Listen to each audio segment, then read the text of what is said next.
అందరికీ జై భీమ్, వందనాలు. నేను మీ రవిశంకర్. చర్చికి వెళ్తున్నావా? చర్చికి వెళ్ళి పాట పాడుతున్నావా?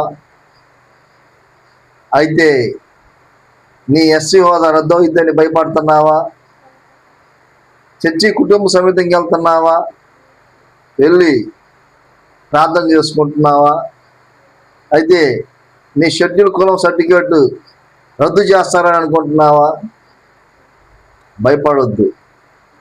ఖచ్చితంగా నీ షెడ్యూల్ కులం సర్టిఫికేట్, ఎస్సీ సర్టిఫికేట్ రద్దు అవ్వదు.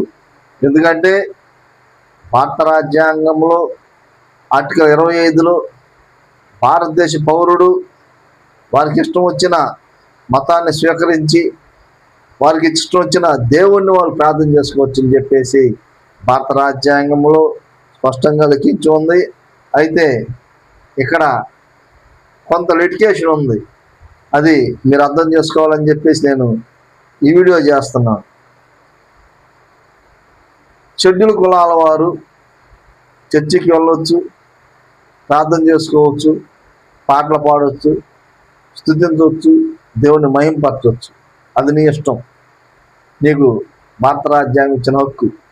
అయితే చర్చికి వెళ్ళి నువ్వు బాప్తిసం పొందితే ఆ బాప్తిసం సర్టిఫికేట్ రికార్డులో కానీ నీ పేరుంటే ఖచ్చితంగా నీ మీద ఎవరైనా ఫిర్యాదు చేస్తే అది నిజమని తేలితే రికార్డులో నీ పేరుండి బాప్తిసం తీసుకున్నామని ఉంటే ఖచ్చితంగా నీవు ఎస్సీ హోదాకి అనర్హుడివి. ఎస్సీ హోదా నీకు ఉండదు. ఇదే సుప్రీంకోర్టు చెబుతున్న తీర్పు. ప్రతి ఒక్కరు గమనించి జ్ఞానంగా ఉండి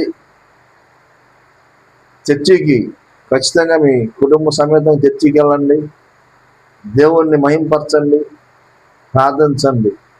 అది మీకున్న హక్కు. భారత రాజ్యం మనకిచ్చిన హక్కు కాబట్టి మనం భయపడాల్సిన పని లేదు.